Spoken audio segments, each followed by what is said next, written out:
what if that's not true? What if it were possible to do X, whatever that is, right? And kind of opening a new pathway in their minds and their hearts that says, wait, no, there's something else here. What is up, our legacy warriors? How many of you are just focusing on the here and now? Which we talk about being in the moment, being present. But when it comes to what you're viewing, what you're wanting to accomplish, how many of you are looking at the bigger picture and going deeper with the impact that you want to create? We have the ability to really create the change that we want to see, but it's up to us. In this episode, I had the pleasure of interviewing Kyle Gillette and talk about the aspect of creating generational change and the impact that can have on us when we look at it with a bigger picture, a bigger scope, and just focusing on more than just us. Within the episode, we talk about generational impact, the foundational piece being your mindset, and embracing the imposter, which when you think about that, that is one thing that we all want to run away from. But embrace it because it's there, because it's showing you you're going in the correct direction. Understand, you have the ability to make a very large impact, but you need to go take the action. Go do it. Enjoy the episode, and we'll catch you later. What is up, our fellow legacy warriors? Welcome to the next episode of Legacy Digging with Two Native Sons. Scott Brandt, Patrick is out of the office today doing some training for other insurance agents, so he is not on the call today. Today, we have the pleasure of having Kyle Gillette on the podcast with us. And taking a look, one of the things that he highlighted when he had reached out was surviving a motorcycle accident and then having a voice that kind of spoke to him. And so, Kyle, when you think of the legacy that you're wanting to create, that you're building, what you want to leave behind, what would that be in two sentences when you think about what you're creating and what you're building with others? Generational change for people in my life that I don't even know yet, that will be in my life. And then with my family, it would be a deep commitment of love to each other that lasts our entire lives. So those two things. No, I think that's the generational piece. I actually came across a TikTok that Patrick Bet David had talked about with the power of content, with having that out there, having your grandkids potentially maybe not knowing who you are, but seeing that content out there and having the conclusion of, oh, that's where I get this from. That's why I do this. I think when you highlight that generational piece and the change and doing that aspect, that work is huge. And when you think about the generational piece, when you bring that up, has it been for you that there's been generational pieces that have stuck out that you're trying to collapse or work through?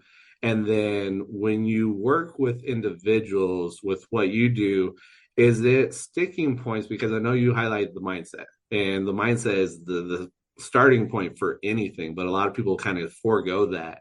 And so when you think about the generational piece, is that something that you look at and think of, or it sticks out for you based on your interaction with people as something that needs to be focused on or weeded out to rework that to work in their favor? When I worked at a men's mentoring program, I was there for about 9 years, and most of the issues with the guys in the program were mindset stuff. Just, I can't do this, I can't do that. My family has this history, so I have this history. I did drugs, or I drank this alcohol, or I had this relationship, or it's all this past stuff that created these ruts in their brain that said, hey, I have to operate in this specific way. And we're basically asking them, what if that's not true? What if it were possible to do X, whatever that is, right? And kind of opening a new pathway in their minds and their hearts that says, wait, no, there's something else here. And once these guys started to be open to that, and my clients as well, but bounce forward several years, but both, anybody for that matter, once they're open to those types of things, then all of a sudden the pathway starts to become more rooted, and then the idea of having to be stuck in a certain mindset shifts. And what happens there is you have an impact on that person's life, which makes a change to their family, has an impact on the lives of those that they're leading, if they're a business owner or a leader. And that has an impact on those employees' families, because the attitude of the leader trickles down to all their employees.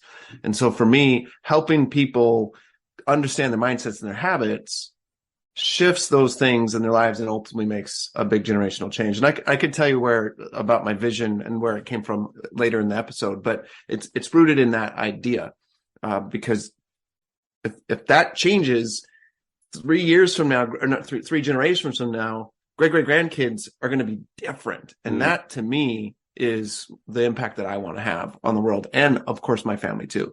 That's a huge point when you think about it, that focus on generations down the line that you may not see, or that come in, be part of the world, society, that because you decided to make that change, you decided to say, hey, I'm going to plant the flag here. We're going to adjust this going forward and break whatever gets pushed down generation to generation. And I know when some people hear that, they're like, there's no way. But if you look at science and if you hear other people talk, there are things that go down gene by gene and what's passed on. But I think when you have that bigger vision of, let me really impact the next 3 generations, and what change, what is that going to do for our society? And I'm not even around. So that is a huge thing, that based on what you're putting out there, based on what you're building, that legacy piece, that legacy digging aspect is huge, because this could go from 3 generations that it changes and it keeps moving forward, that now it goes to the 4th, the 5th, the 6th, and just how long of a legacy that you've created potentially because of those switches. And I think a lot of people have the trouble spot of focusing on a bigger picture. We get in this trouble spot of, I can't think about a bigger picture because I've tried doing things and it just doesn't work. And so because I shut myself down, I'm not even going to think about a bigger picture, a bigger thing, impact-wise. And so when you think about that, how often does that cause trouble for your clients before you work with them and start helping them make a mindset shift? What trouble does that lead to? Because you've talked about the way the leader is, that bleeds down into everything else. And so how much trouble is created because we don't have the proper mindset, or we're stuck in a rut?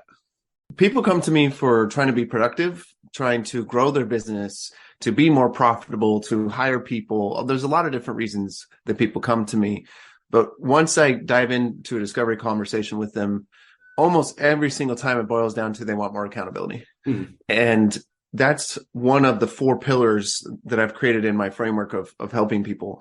But that accountability is the reason why people get stuck in their business. And it's because they don't have good accountability to themselves and through other people, then it's hard for them to follow through on things. It's hard for them to accomplish what they want. And why is that? Well, there's fears, there's imposter syndrome, they may not even have the resources, or they don't have the right connections. But if they had accountability in place, all 4 of those things could be squared away. Because if you don't have the right resources, but then you don't take the actions to pursue them, if you have accountability to pursue, then you're going to pursue the right resources. Same thing with the people, and same thing with your habits, and so on and so forth. So often I have to help navigate that awareness, that self-awareness of, okay, I'm not that great at keeping myself accountable to following through on certain things. Okay. So once I help them navigate that and figure that out, and what the heart of that is and what the issue is there, then they become far more accountable to the things they say they're going to do. And I'm not talking about people being liars or unethical or immoral, none of that kind of stuff. We're just saying, hey, I want to reach out to 20 people to try to create opportunity to have a client.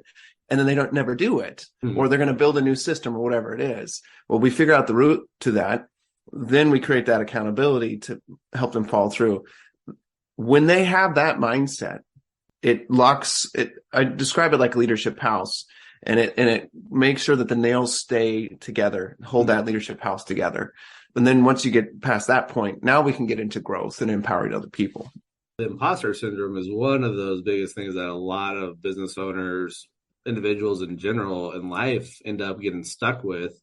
And then they end up missing out on really creating impact for themselves, for the people around them, because the whatever it is, that false belief that isn't even theirs, that's been passed on from somebody else, that they don't believe in themselves, but it sticks with them, is huge. And I think that's one of those major sticking points when it comes to the accountability piece or going forward and not taking the action, is because of that fear factor of the imposter coming up and saying, you can't do it.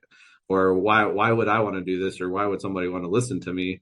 Because of the judge for themselves and other people's beliefs ending up putting up a roadblock and really having them be stuck and then really regretting what's taking place for their life. Yeah, I've had encounters with the imposter several times in my business and in my life, and it still happens. And some people want to get rid of that syndrome or that idea or that struggle. And I think that if you don't have the imposter happening in your business or in your life as you're trying to grow, then that's a problem, because that means you're in a comfort zone. So to me, I put my arm around the imposter and like, I'll give him a noogie or punch him in the face or something and say, no, we're moving forward. And then a new imposter comes and I do it again. And it's not comfortable at all. But that imposter tells me I'm doing something that is uncomfortable. I'm doing something that means I'm out of my depth of ability. But every time I do that, it stretches me and it grows me to this new level. And what happens when you grow? Those that follow, they pay attention, they watch that, and they get encouraged and get motivated and inspired. And if you're leading a team, you kind of have to do that type of imposter stuff, because if you don't, they're not going to face their own imposters. They're not going to face their demons or the things that they're afraid of, which then limits your business. You know, I don't think any of us want our businesses to be limited, and we don't want our leadership to be limited. So yes, it's frustrating to deal with that imposter, that guy that's just like, you can't do it. You suck. You'll never get this figured out. But when he's poking you in the eye, that's wonderful, because now you know you're going somewhere that's good. You know you're going somewhere that's kind of scary, but the other side of it's going to be worth it. That's a huge key point for legacy warriors that are listening right now, is change that perspective of how you view the imposter syndrome. Because a lot of times we don't get different perspectives. We don't get something that is brought up to have you look at it differently and really do a deep dive and say, yeah, if it's coming up, and like you brought up, the fact that you're going in the right direction and embracing it and walking with it. Don't try to push away from it, but embrace it. Don't allow it to drive the bus, but as part of your passengers on the bus, and keep moving forward. And so it's interesting because you had talked about the vision and the motorcycle piece. And so when you think about what you're helping accomplish, what you're digging with the change of the generational pieces for individuals, helping them to think bigger, the vision that you had, that voice that you had, where do you think that has come into play, or what was that for you that, because of what took place, really pushed you in this direction and say, yeah, we need to make a change with this sector, with what we're seeing and how we perceive it? Yeah, so two things happened, two different stories really. And the funny thing about the motorcycle accident is it was only really in retrospect that it made the impact on my life. It was like in the moment, it didn't make much of a change. And I'll tell the story in a second. But then in retrospect, I looked back and went, wow, that's interesting what happened there. And then that opened up this new avenue. So two stories. One, when I used to live in California and live right by the Pacific Ocean, right on the coast. It's in a town called San Luis Obispo. And there's this hilly area where they're putting in a new development. And at the time I rode a Harley Sportster. And so I was riding around and I noticed this development. And I'm like, I need to go up there. I got to go up there, because all it was asphalt, perfect asphalt going up a hill, no houses, no equipment. And they had just put the road in and nothing else. So they were barely starting on the development.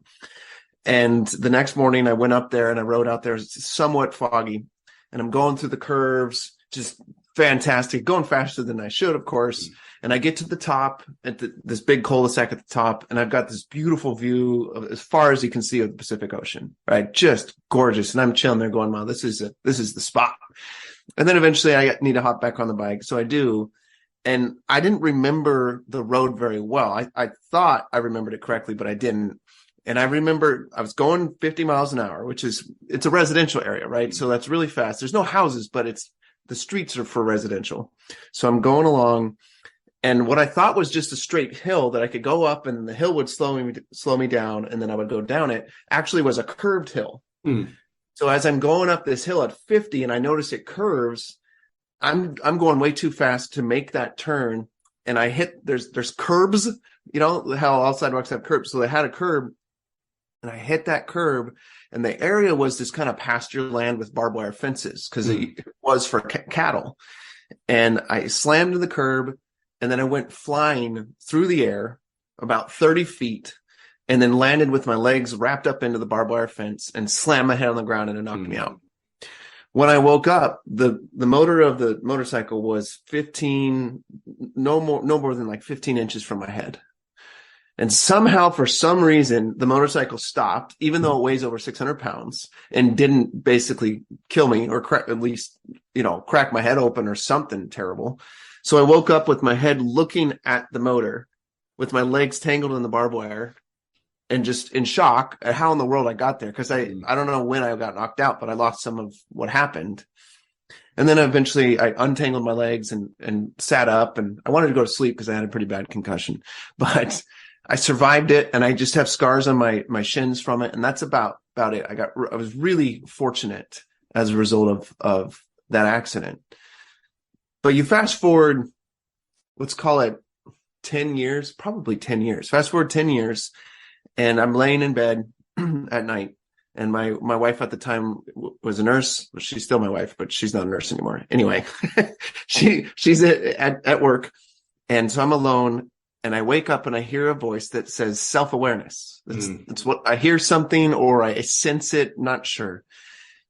And in the interim between the motorcycle accident and this event, I ended up opening a business, doing a bunch of HR stuff for a previous business, and we moved. All kinds of things happened. And I was in this rough space of trying to figure out what the heck I was going to do with my business. And I knew I needed my own framework to teach people and to have my own tools, all that kind of stuff. And I'd been working on an acronym to create a framework for my business. And it was a mess. There was a bunch of different letters that didn't make any sort of sense. And so hearing that voice, that word was the key for me.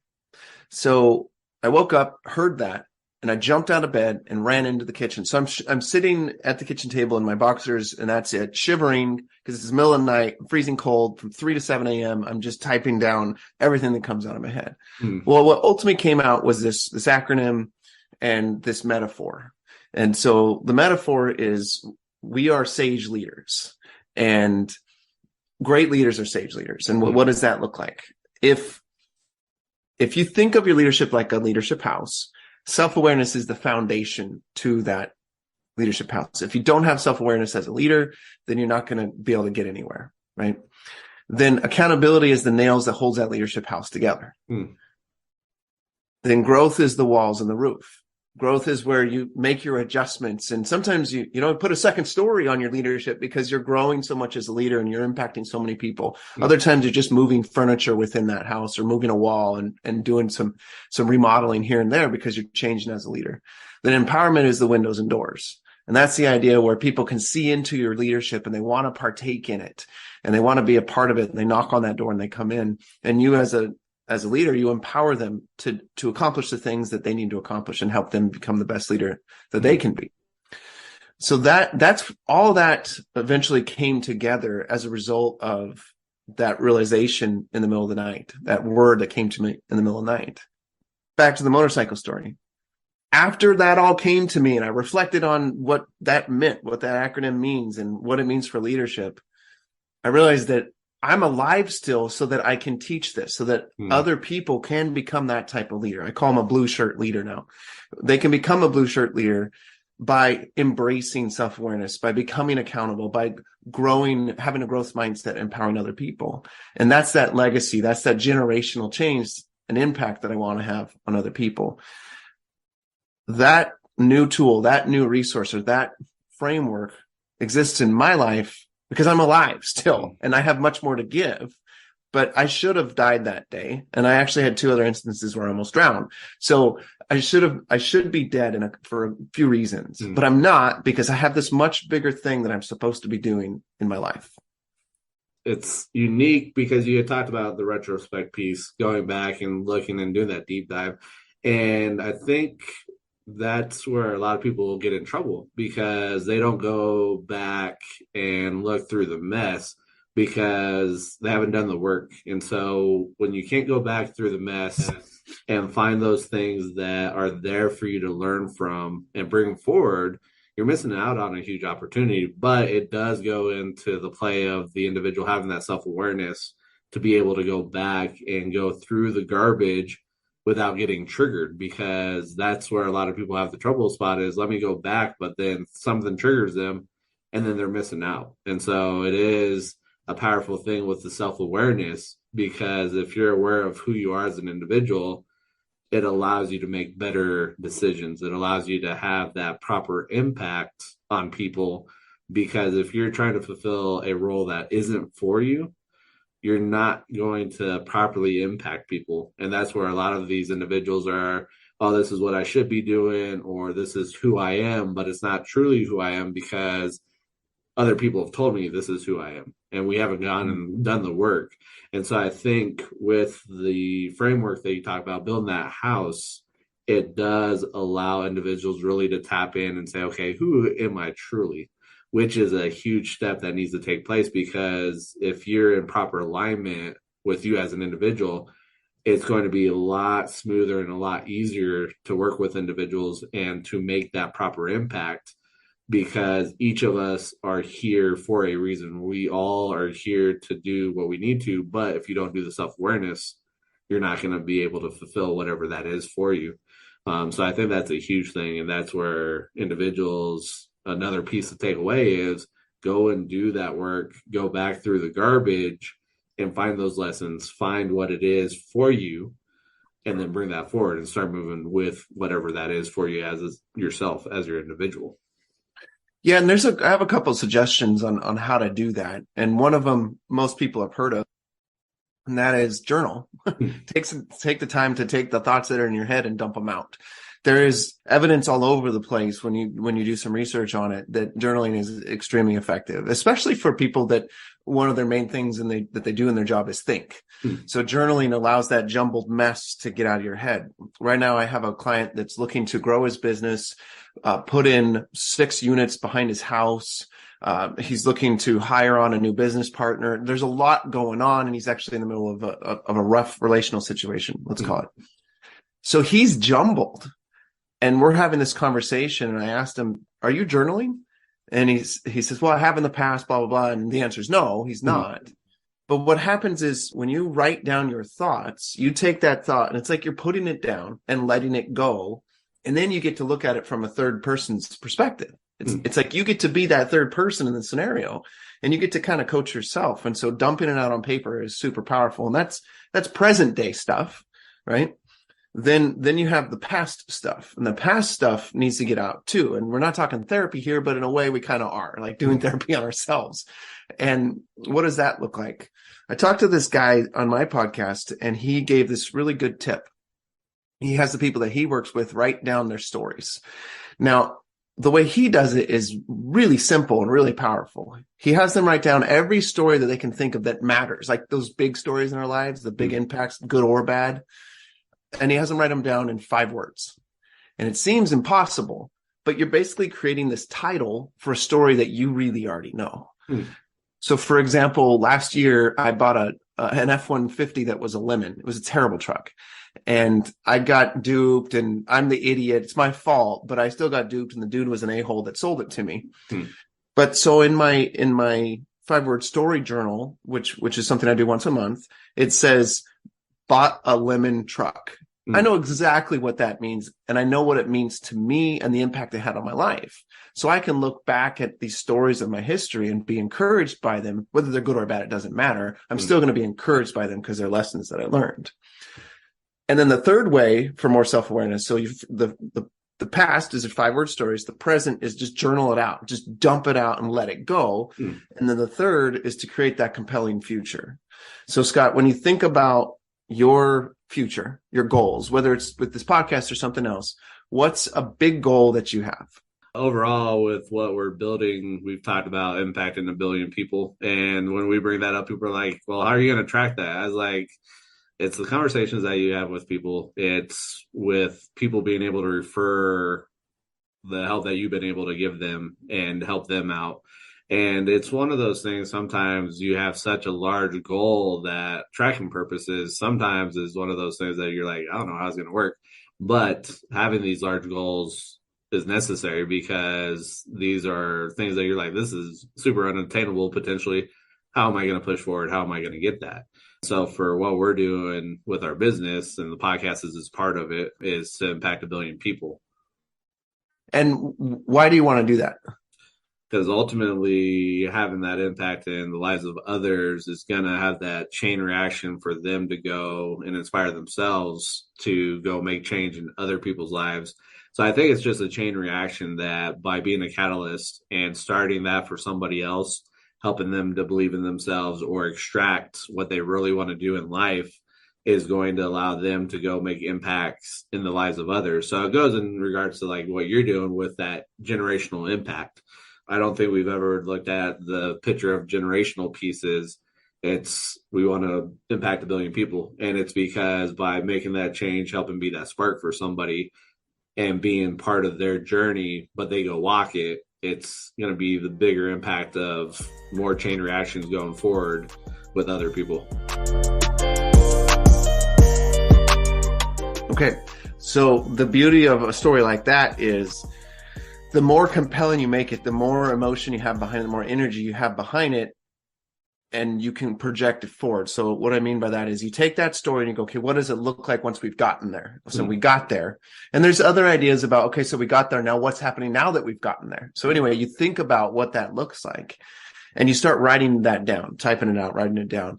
And what that does is it makes your unconscious mind have to fix the problem because there's this gap between where you say you are and then the imagination of the gap between where you are and then where you say you are. And so your unconscious mind goes, wait, there's this difference here. But because you made that story so compelling to yourself and to other people, because the accountability part is sharing it with a bunch of people. Yeah. But you make that story compelling. Now your unconscious mind has to fix the gap. So you got your past with your 5-word stories. You got your present with just dumping it out. And then you got your future with creating a beautiful picture of what you want it to look like. And that creates this very, very powerful self-awareness. And then what do you have to do next? You got to create the accountability around it so that it happens. Yeah, no, I think the one thing that you talked about was sharing it. And it's a unique approach when you think about it. A lot of people are scared to share their ideas, to share that vision, because their experience a lot of times is negative people. And people are like, you can't do that, or this is crazy. Why would you even want to do that? And it's unique because there was a podcast I was listening to, Content as Profit. They had Steven Sims come on and he wrote a book, Go for Stupid. And he's like, when you think about it, these stupid ideas, a lot of people aren't there. So go do these outlandish things, but don't hold back on sharing it with people because you just never know that person that you share it with could be that ideal resource, that relationship capital that you need, and they know people that you might not know. And so they can help connect you and help grow it.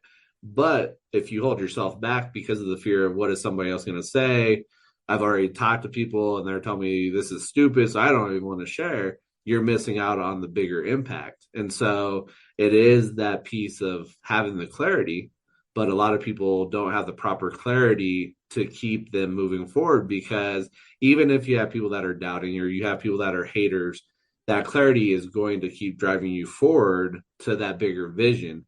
It's a matter of you may not know how that works. And so you can't be hard and fast on this is how it's going to happen.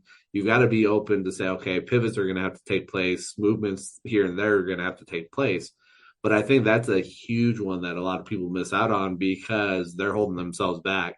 And I tell people, I'm like, go share your ideas. People that you share it with may say, oh, that's a great idea, I'm going to go steal it. But maybe it's not in their spirit, in their heart to go do this. So they're not going to be able to bring it forward. And so share it because you don't know who you're going to connect with. And that's the biggest thing that we need is that relationship capital and the ability to pull off of other people's experiences and what they've gone through to potentially help cut your learning curve down by sharing.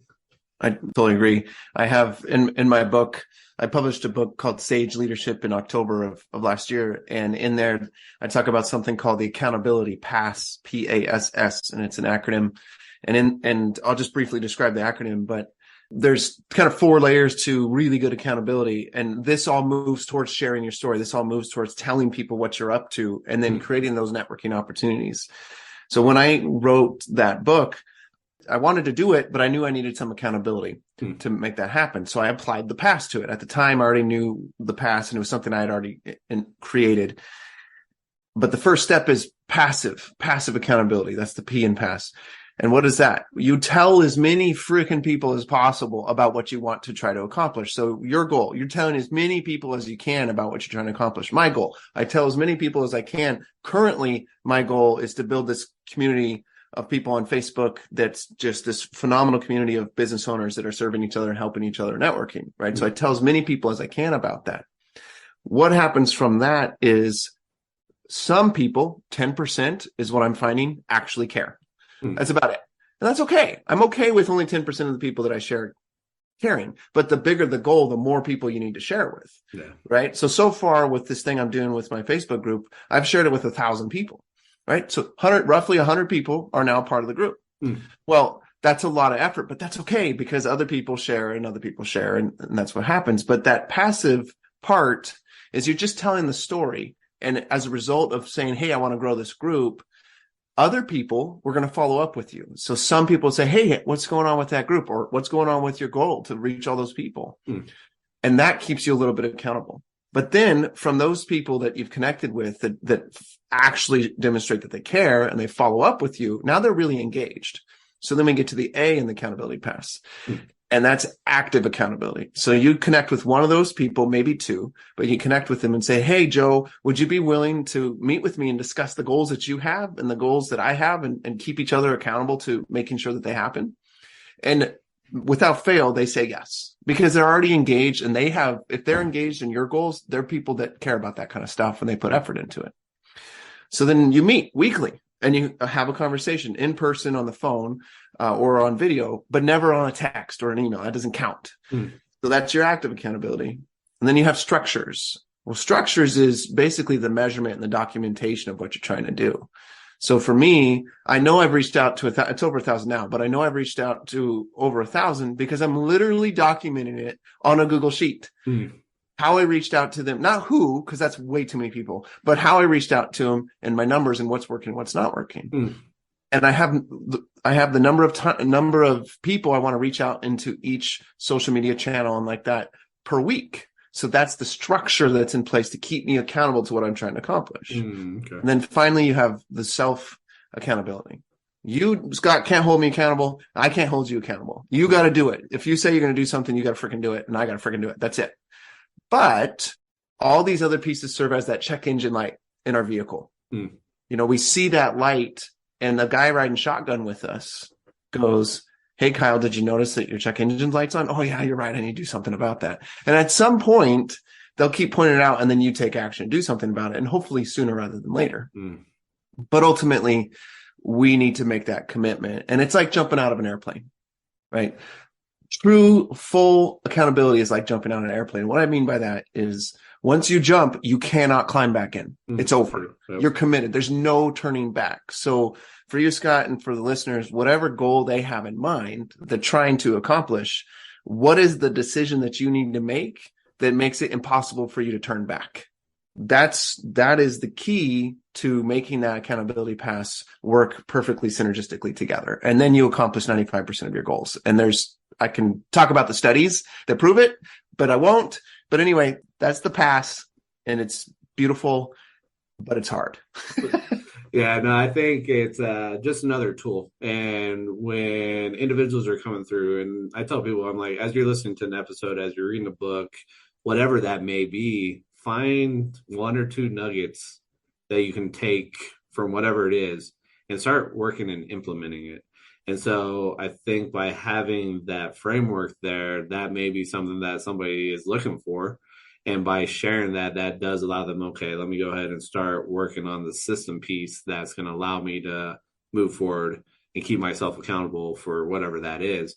And so it's an interesting thing, but I appreciate you sharing that, because there may be somebody that is going to come across this 6 months down the road, a year down the road. They hear this and they're like, oh, okay, yeah, let me go ahead and try this out and see if it works, because that's the thing. It may work for one person and it may not work for you, but you don't know until you try. And then if it works for you, hey, cool. You've got a tool that you can utilize and tell other people about and allow them to try and see if it works and whatnot. But I think that's just the power of the sharing piece, like we've talked about, which is a huge thing that needs to take place, because you just never know who you miss out on if you don't take the action.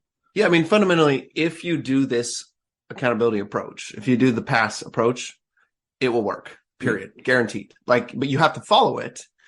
And that's why it's not easy, but the system works, period. And it's fascinating to me how many people that I've worked with that they just don't do the steps. They don't do that work. And then we start working together and we can make those shifts, and it's great. But man, it is that simple. Just do what you say you're going to do. And maybe it won't work out exactly how you thought, right? Maybe you don't reach as many people as you think, or you reach way more than you thought. Or maybe my group doesn't grow as fast as I want, or it grows way faster. It doesn't matter. It's the fact that you're staying lockstep with the plan. You're staying lockstep with the intention.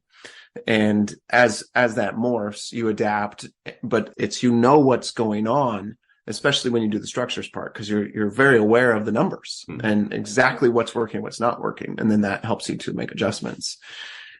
If you take those two things that I've been talking about, I talked about the journaling and the stories and then the projecting the future, and then you combine that with accountability, we're walking through the house. What's ultimately going to happen? You're going to grow as a person, and then the impact, and then also potentially your bank account as well.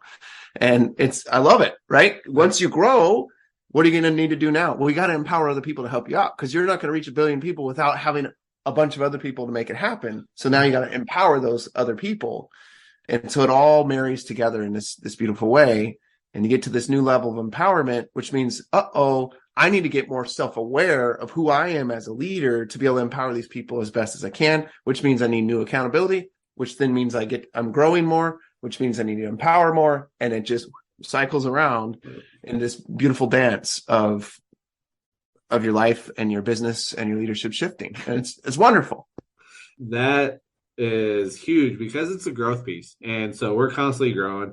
If you're not growing, you're staying stagnant. And we already know, and I always give this to the idea of water. When water gets stagnant, it's deadly.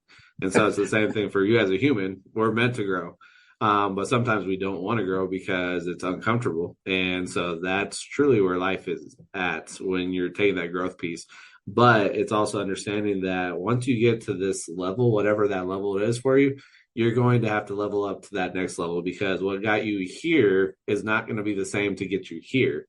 And so it is understanding it is a growth process and embracing the growth and loving the growth. But a lot of people run away from that because it's pushing their comfort zone. That as you grow, that comfort zone gets larger.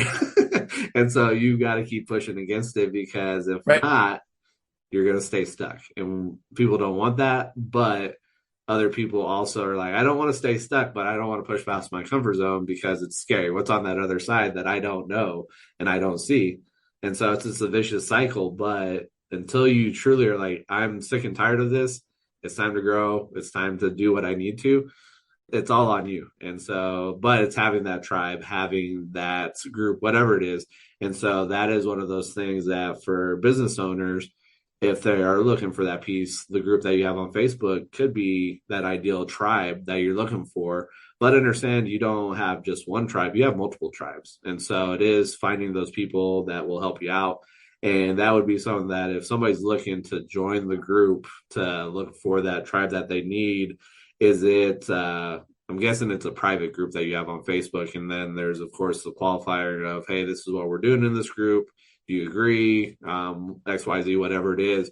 And so if people are looking for that group, if you're open to, you want to share that, I can also put it in the show notes. So that way, if people are looking, they can click on it and it should take them to the group to do what they need to potentially see if it's something for them.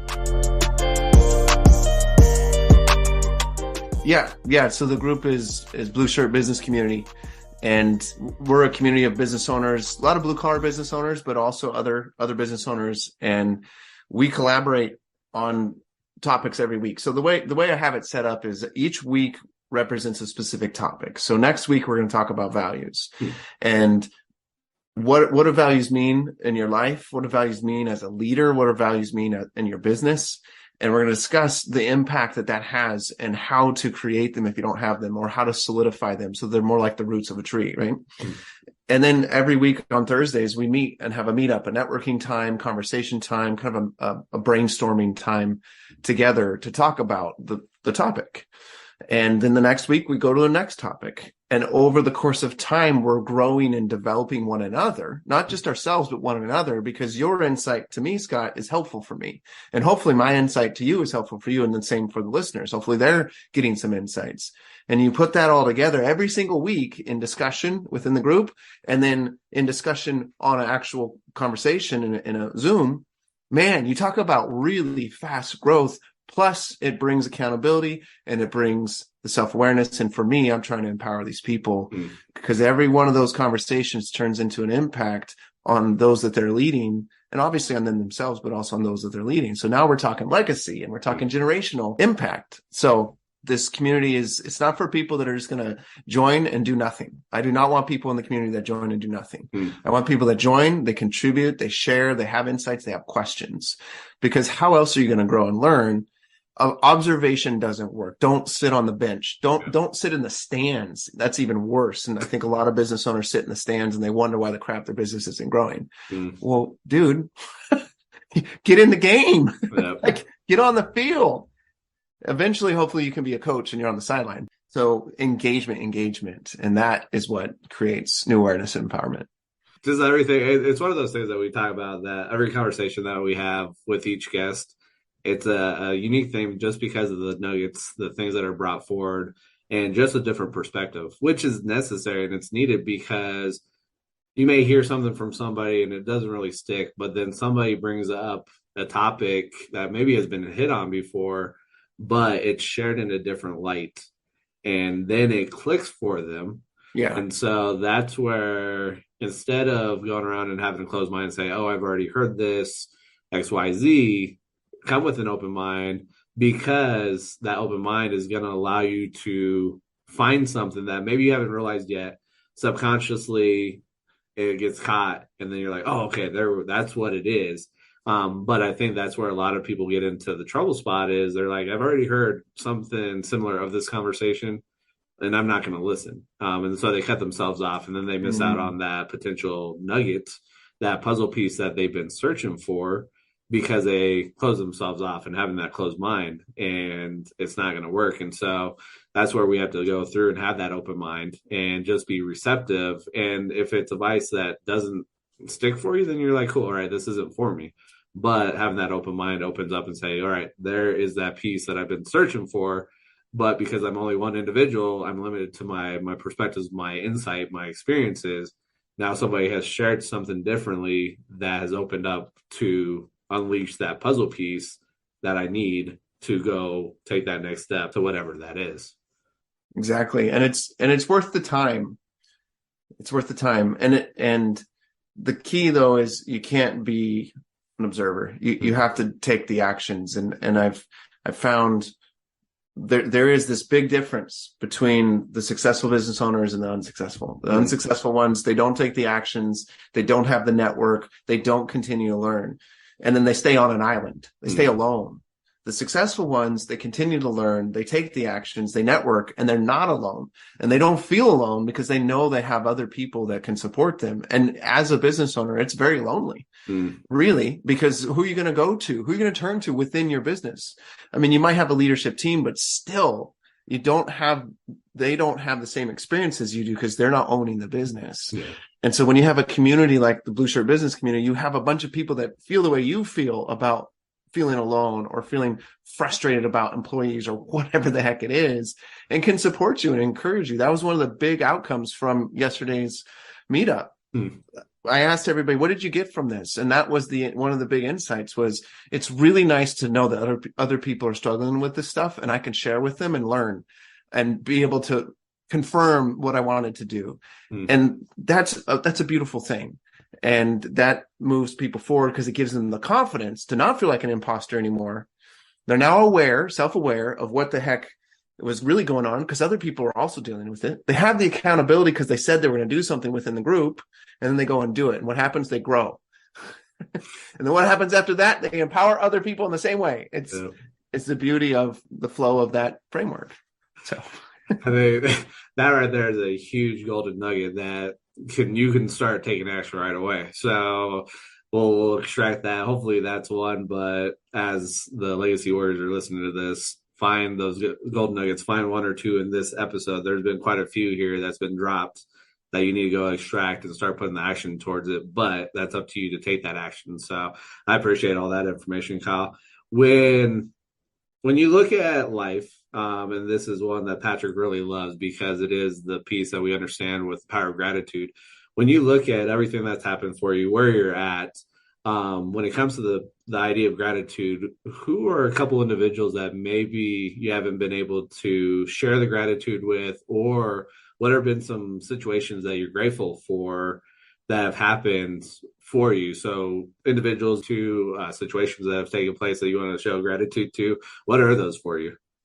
Yeah, I don't think I've ever really shown enough gratitude to my wife, my kids, or my parents and my friends. Like I show gratitude to them, but I don't think I've ever shown enough. So I used to meet with these two guys every Tuesday at 6 a.m. And we met for like 3 years in a row. And I've always met with someone consistently to have that accountability partner, to have that person to bounce things off of. And we were meeting together, and one of us came up with the idea to spend 2 weeks only because it's a Christian group. So 2 weeks praying to God, but only doing it with gratitude, not asking for anything, not complaining about anything, but only doing it with gratitude. And I committed to it and I did it.